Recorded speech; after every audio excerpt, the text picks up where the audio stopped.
Hello बच्चों, कैसे हो? आशा करते हैं कि ठीक ही होंगे। इससे पहले मैंने आप लोगों को पुरुष की परिभाषा, उसके तीनों भेदों का परिभाषा उदाहरण सहित मैं बता चुका हूँ। अब अनुवाद बनाने के लिए एक तीसरी कड़ी में हम लोग आते हैं, जिसकी महत्वपूर्ण आवश्यकता है लिंग। अब लिंग के संबंध में आपको हम बताएंगे कि लिंग संस्कृत में कौन कौन है, उसकी परिभाषा क्या है, ये हम अभी आपको लिखाने जा रहे हैं।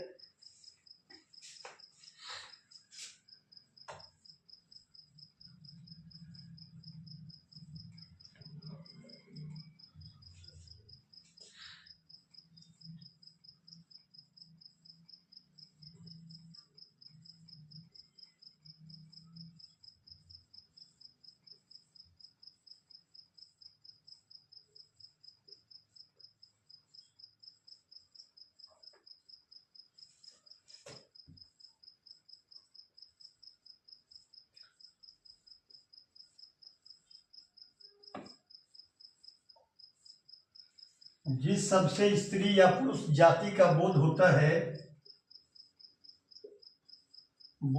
है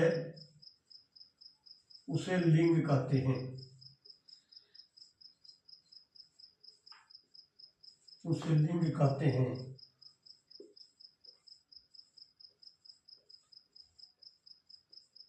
जैसे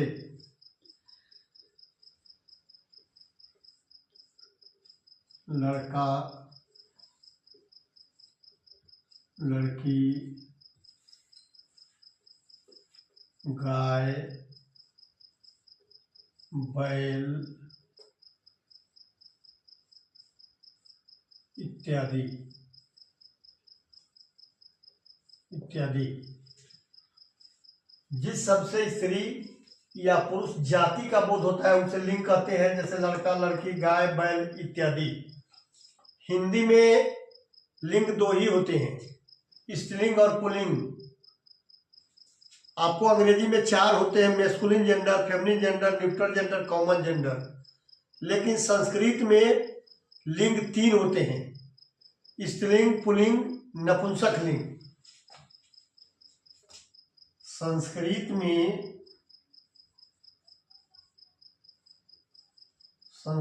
में लिंग के 3 भेद होते हैं।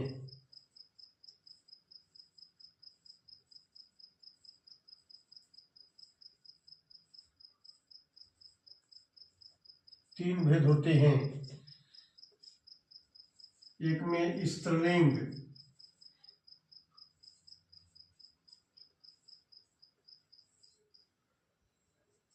दो में पुल्लिंग,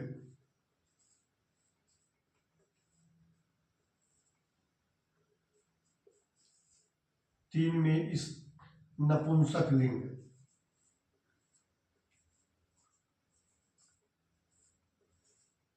नपुंसक लिंग। संस्कृत में लिंग के 3 भेद हो गए, स्त्रीलिंग, पुल्लिंग, नपुंसक लिंग। लेकिन अंग्रेजी में आपको बताया है 4 प्रकार के होते हैं, masculine gender, feminine gender, neutral gender, common gender.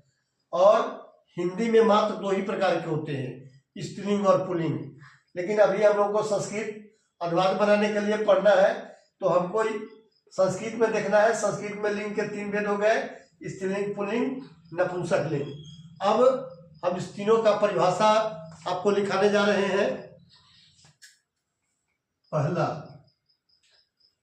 स्त्रीलिंग।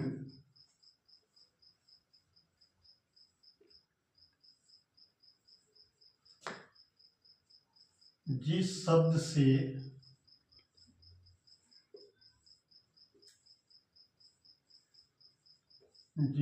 से स्त्री जाति का बोध होता है।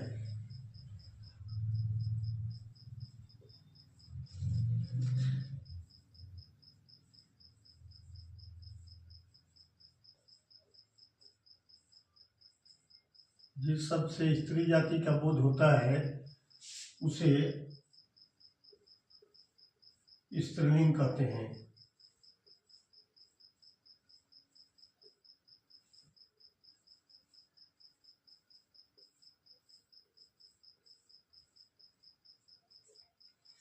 जिस शब्द से स्त्री जाति का बोध होता है उसे स्त्रीलिंग कहते हैं। जैसे, जैसे लड़की, गाय, भैंस, बकरी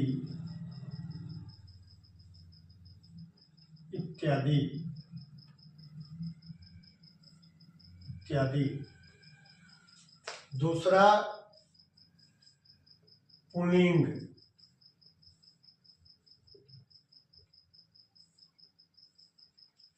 जिस शब्द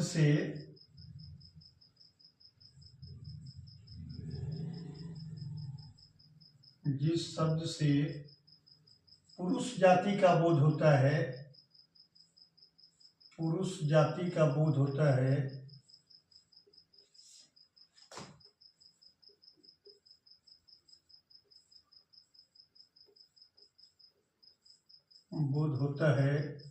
उसे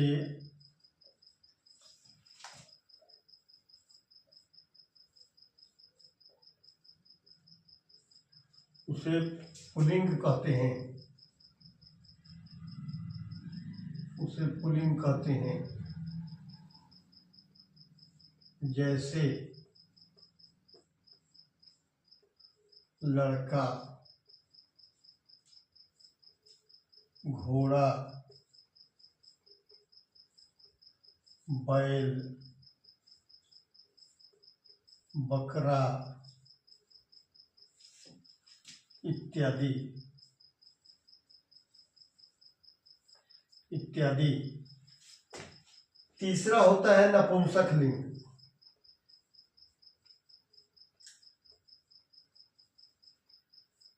नपुंसक लिंग, जिस शब्द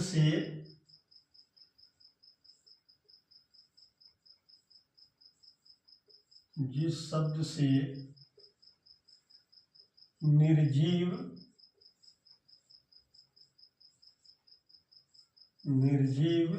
प्राणियों,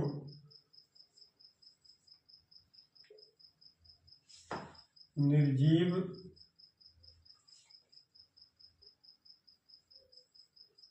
पदार्थों का बोध हो, निर्जीव पदार्थों का बोध हो, उसे नपुंसक लिंग कहते हैं,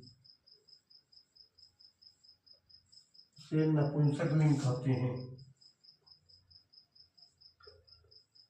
नपुंसक लिंग कहते हैं।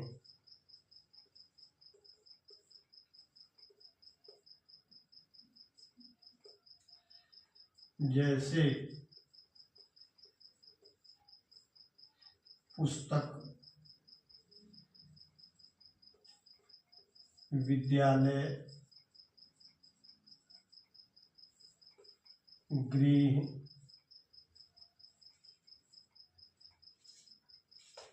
फल इत्यादि इत्यादि। ये देखा आपने स्त्रीलिंग, जिस शब्द से स्त्री जाति का बोध होता है उसे स्त्रीलिंग कहते हैं। जैसे आप देखें लड़की, गाय, भैंस, बकरी, ये सब स्त्रीलिंग है। पुल्लिंग, जिस शब्द से पुरुष जाति का बोध होता है उसे पुल्लिंग कहते हैं। जैसे लड़का, घोड़ा, बैल, बकरा इत्यादि, ये सभी पुरुष जाति से है। नपुंसक लिंग, जिस शब्द से निर्जीव पदार्थों का बोध हो उसे नपुंसक लिंग कहते हैं। जैसे पुस्तक, विद्यालय, गृह, फल इत्यादि। ये आपको लिंग का 3 गो भेद हो गया और तीनों का परिभाषा भी हो गया। अब इसके बाद हम लोग लिंग पढ़ लिए, पुरुष पढ़ लिए, लकार भी पढ़ लिए। इसके बाद अब हम लोग को पढ़ना है कारक। कारक किसे कहते हैं उसका भी अनुवाद बनाने में महत्वपूर्ण योगदान है। आज के लिए इतना ही, फिर हम कल के वीडियो में आपको कारक के संबंध में बताएंगे। कारक का परिभाषा, कारक के भेद, कारक के भेदों का परिभाषा, ये सब हम कल के वीडियो में बताएंगे।